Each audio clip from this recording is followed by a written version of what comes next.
ओम शांति। आज 8 फरवरी 2021 की साकार मुरली। पहले सुनते हैं मुरली के कुछ मुख्य पॉइंट्स। बाप भी कहते हैं विकारों का अवगुणों का दान दो, यह रावण राज्य है। बाप आकर इनसे छुड़ाते हैं। इसमें भी काम विकार बड़ा भारी अवगुण है। तुम देह अभिमानी बन पड़े हो, अब देही अभिमानी बनना पड़े। बाप कहते हैं तुम पर अभी बृहस्पति की दशा है। मैंने तुमको शौर का मालिक बनाया, अब फिर रावण ने राहु की दशा बिठा दी है। अब फिर बाप आए हैं शौर का मालिक बनाने, तो अपने को घाटा नहीं लगाना चाहिए। बाप तुमको कितनी अच्छी यात्रा सिखलाते हैं, इसमें कोई तकलीफ नहीं। सिर्फ बाप कहते हैं मामे कम याद करो तो विकर्म विनाश होंगे। बहुत अच्छी युक्ति सुनाता हूं। फिर बाबा ने कहा ऐसे नहीं, सिर्फ एक ब्राह्मणी को ही मुरली सुनानी है। कोई भी मुरली पढ़कर सुना सकते हैं। बोलना चाहिए आज तुम सुनाओ। अब मुरली सुनते हैं विस्तार से। ओम शांति। मीठे मीठे रूहानी बच्चों ने अपने रूहानी बाप की महिमा सुनी। वो गाते रहते हैं। यहां तुम प्रैक्टिकल में उस बाबा का बरसा ले रहे हो। तुम जानते हो बाबा हमारे द्वारा ही भारत को सुखधाम बना रहे हैं। जिसके द्वारा बना रहे हैं जरूर वही सुखधाम का मालिक बनेंगे। बच्चों को तो बहुत खुशी रहनी चाहिए। बाबा की महिमा अपरंपार है, उनसे हम बरसा पा रहे हैं। अभी तुम बच्चों पर बल्कि सारी दुनिया पर अब बृहस्पति की अविनाशी दशा है। अभी तुम ब्राह्मण ही जानते हो, भारत खास और दुनिया आम सब पर अब बृहस्पति की दशा बैठनी है, क्योंकि तुम अब 16 कला संपूर्ण बनते हो। इस समय तो कोई कला नहीं है। बच्चों को बहुत खुशी रहनी चाहिए। ऐसे नहीं यहां खुशी है बाहर जाने से गुम हो जाए। जिसकी महिमा गाते हैं वो अब तुम्हारे पास हाजिर है। बाप समझाते हैं 5000 वर्ष पहले भी तुमको राजाई देकर गया था। अब तुम देखेंगे आहिस्ते आहिस्ते सब पुकारते रहेंगे। तुम्हारे भी स्लोगन निकलते रहेंगे। जैसे इंदिरा गांधी कहती थी कि एक धर्म एक भाषा एक राजाई हो, उसमें भी आत्मा कहती है ना। आत्मा जानती है बरोबर भारत में एक राजधानी थी जो अभी सामने खड़ी है। समझते हैं कभी भी सारा खात्मा हो जाए, यह कोई नई बात नहीं है। भारत को फिर 16 कला संपूर्ण जरूर बनना है। तुम जानते हो हम इस योग बल से 16 कला संपूर्ण बन रहे हैं। कहते हैं ना दे दान तो छूटे ग्रहण। बाप भी कहते हैं विकारों का अवगुणों का दान दो, यह रावण राज्य है। बाप आकर इनसे छुड़ाते हैं। इसमें भी काम विकार बड़ा भारी अवगुण है। तुम देह अभिमानी बन पड़े हो, अब देही अभिमानी बनना पड़े। शरीर का भान भी छोड़ना पड़े। इन बातों को तुम बच्चे ही समझते हो, दुनिया नहीं जानती। भारत जो 16 कला संपूर्ण था, संपूर्ण देवताओं का राज्य था, अभी ग्रहण लगा हुआ है। इन लक्ष्मी नारायण की राजधानी थी ना, भारत स्वर्ग था। अब विकारों का ग्रहण लगा हुआ है। इसलिए बाप कहते हैं दे दान तो छूटे ग्रहण। यह काम विकार ही गिराने वाला है। इसलिए बाप कहते हैं यह दान दो तो तुम 16 कला बन जाएंगे, नहीं देंगे तो नहीं बनेंगे। आत्माओं को अपना अपना पाठ मिला हुआ है ना, यह भी तुम्हारी बुद्धि में है। तुम्हारी आत्मा में कितना पाठ है। तुम विश्व का राज्य भाग्य लेते हो। यह बेहद का ड्रामा है। अथाह एक्टर्स हैं। इसमें फर्स्ट क्लास एक्टर्स है यह लक्ष्मी नारायण। इनों का नंबर 1 पार्ट है। विष्णु सो ब्रह्मा सरस्वती, फिर ब्रह्मा सरस्वती सो विष्णु बनते हैं। ये 84 जन्म कैसे लेते हैं, सारा चक्र बुद्धि में आ जाता है। शास्त्र पढ़ने से थोड़ी कोई समझते हैं। वह तो कल्प की आई हुई लाखों वर्ष कह देते हैं। फिर तो स्वास्तिका भी बन न सके। व्यापारी लोग चौपाड़ा लिखते हैं तो उस पर स्वास्तिका निकालते हैं। गणेश की पूजा करते हैं। यह बेहद का चौपड़ा। स्वास्तिका में 4 भाग होते हैं। जैसे जगन्नाथपुरी में चावल का हंडा रखते हैं, वह पक जाता है तो 4 भाग हो जाते हैं। वहाँ चावल का ही भोग लगाते हैं, क्योंकि वहाँ चावल बहुत खाते हैं। श्रीनाथ द्वारे में चावल होते नहीं। वहाँ तो सब सच्चे घी का पक्का माल बनता है। वहाँ तो सब सच्चे घी का पक्का माल बनता है। जब भोजन बनाते हैं तो भी सफाई से मुंह बंद करके बनाते हैं। प्रसाद बहुत इज्जत से ले जाते हैं। भोग लगाकर फिर वो सब पंडे लोगों को मिलता है। दुकान में जाकर रखते हैं। वहाँ बहुत भीड़ रहती है। बाबा का देखा हुआ है। अब तुम बच्चों को कौन पढ़ा रहे हैं? मोस्ट विलवेड बाप आकर तुम्हारा सर्वेंट बना है, तुम्हारी सेवा कर रहे हैं। इतना नशा चढ़ता है। हम आत्माओं को बाप पढ़ाते हैं। आत्मा ही सब कुछ करती है ना। मनुष्य फिर कह देते आत्मा निर्लेप है। तुम जानते हो आत्मा में तो 84 जन्मों का अविनाशी पाठ भरा हुआ है। उनको फिर निर्लेप कहना कितना रात दिन का फर्क हो जाता है।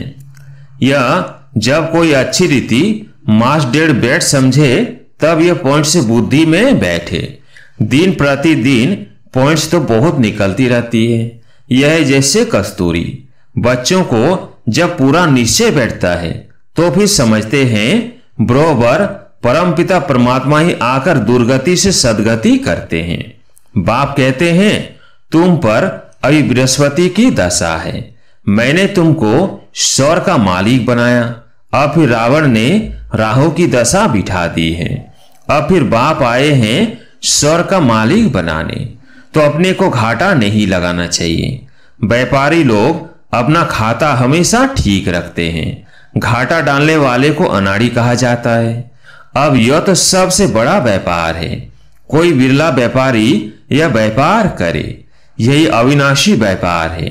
और सब व्यापार तो मिट्टी में मिल जाने वाले हैं। अभी तुम्हारा सच्चा व्यापार हो रहा है। बाप है ज्ञान का सागर, सौदागर, रत्नाकर। प्रदर्शनी में देखो कितने आते हैं। सेंटर में कोई मुश्किल आएंगे। भारत तो बहुत लंबा चौड़ा है ना। सब जगह तुमको जाना है। पानी की गंगा सारे भारत में है ना। यह भी तुमको समझाना पड़े। पतित पावन कोई पानी की गंगा नहीं। तुम ज्ञान गंगाओं को जाना पड़ेगा। चारों तरफ मेले प्रदर्शनी होते रहेंगे। दिन प्रतिदिन चित्र बनते रहेंगे। ऐसे शोभावान चित्र हो जो देखने से ही मजा आ जाए। यह तो ठीक समझाते हैं। अब लक्ष्मी नारायण की राजधानी स्थापन हो रही है। सीढ़ी का चित्र भी फर्स्ट क्लास है। अभी ब्राह्मण धर्म की स्थापना हो रही है। यह ब्राह्मण ही फिर देवता बनते हैं। तुम अभी पुरुषार्थ कर रहे हो तो दिल अंदर अपने से पूछते रहो हमारे में कोई छोटा मोटा कांटा तो नहीं है। काम का कांटा तो नहीं है। क्रोध का छोटा कांटा वो भी बड़ा खराब है। देवताएं क्रोधी नहीं होते हैं। दिखाते हैं शंकर की आंख खुलने से विनाश हो जाता है। यह भी एक कलंक लगाया है। विनाश तो होना ही है। सूक्ष्म वतन में शंकर को कोई सांप आदि थोड़े ही हो सकते। सूक्ष्म वतन और मूल वतन में बाग बगीचे सर्प आदि कुछ भी नहीं होते। ये सब यहाँ होते हैं। स्वर्ग भी यहाँ होता है। इस समय मनुष्य कांटों मिसल है, इसलिए इनको कांटों का जंगल कहा जाता है। सतयुग है फूलों का बगीचा।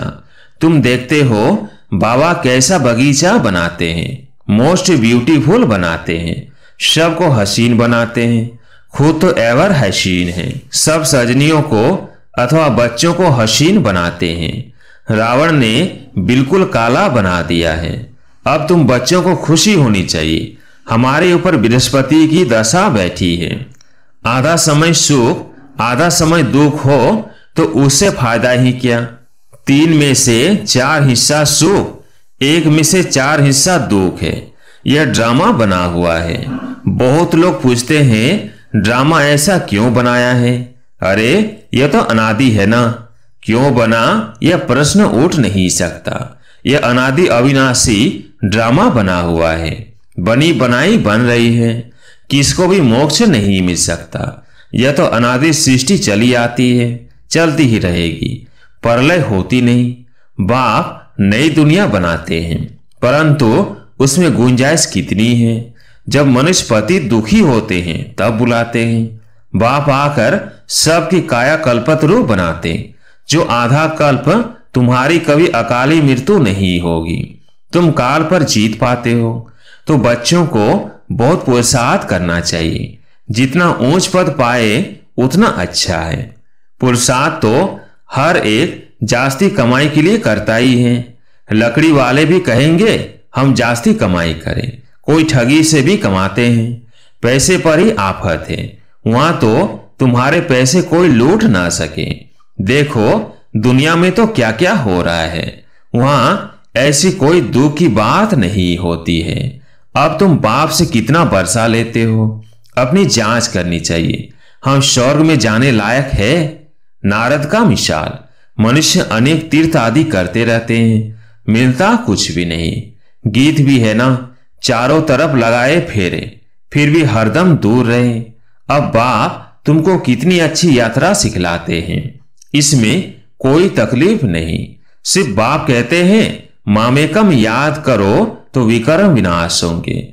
बहुत अच्छी युक्ति सुनाता हूं, बच्चे सुनते हैं। यह मेरा लोन लिया हुआ शरीर है। इस बाप को कितनी खुशी होती है। हमने बाबा को शरीर लोन पर दिया था। बाबा हमको विश्व का मालिक बनाते हैं। नाम भी है भागीरथ।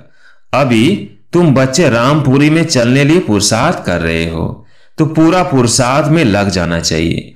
कांटा क्यों बनना चाहिए? तुम ब्राह्मण ब्राह्मणिया हो। सबका आधार मुरली पर है। मुरली तुमको नहीं मिलेगी तो तुम श्रीमत कहां से लाएंगे? ऐसे नहीं सिर्फ एक ब्राह्मणी को ही मुरली सुनानी है, कोई भी मुरली पढ़कर सुना सकते हैं। बोलना चाहिए आज तुम सुनाओ। अब तो प्रदर्शनी के चित्र भी समझाने के लिए अच्छे बने हैं। यह मुख्य चित्र तो अपनी दुकान पर रखो, बहुतों का कल्याण होगा। बोलो आओ तो हम तुमको समझाए ये सृष्टि का चक्र कैसे फिरता है। किसका कल्याण करने में थोड़ा टाइम गया तो हर्जा थोड़ी है। उस सौदे के साथ यह सौदा करा सकते हो। यह बाबा का अविनाशी ज्ञान रत्नों का दुकान है। नंबर 1 है सीढ़ी का चित्र और गीता के भगवान शिव का चित्र। भारत में शिव भगवान आया था जिसकी जयंती मनाते हैं। अब फिर वो बाप आया है, यज्ञ भी रचा हुआ है। तुम बच्चों को राजयोग का ज्ञान सुना रहे हैं। बाप ही आकर राजाओं का राजा बनाते हैं। बाप कहते हैं मैं तुमको सूर्यवंशी राजा रानी बनाता हूं, जिनों को फिर विकारी राजाएं भी नमन करते हैं।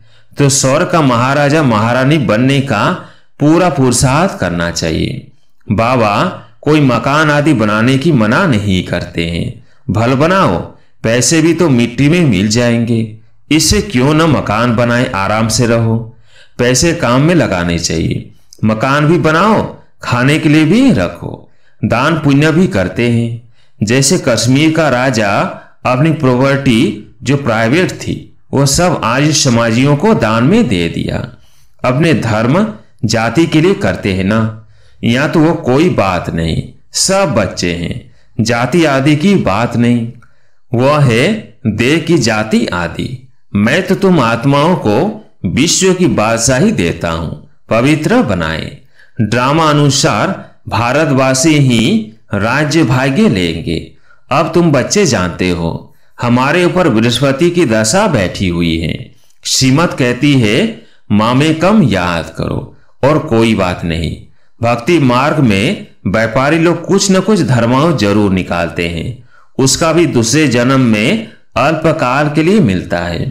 अब तो मैं डायरेक्ट आया हूं तो तुम इस कार्य में लगाओ। मुझे तो कुछ नहीं चाहिए। शिव बाबा को अपने लिए कोई मकान आदि बनाना है क्या? यह सब तुम ब्राह्मणों का है। गरीब साहूकार सब इकट्ठे रहते हैं, कोई कोई बिगड़ते हैं। भगवान के पास भी समदृष्टि नहीं है। कोई को महल में, कोई को झोपड़ी में रखते हैं। शिव बाबा को भूल जाते हैं। शिव बाबा की याद में रहे तो कभी ऐसी बातें ना करे। सबसे पूछना तो होता है ना।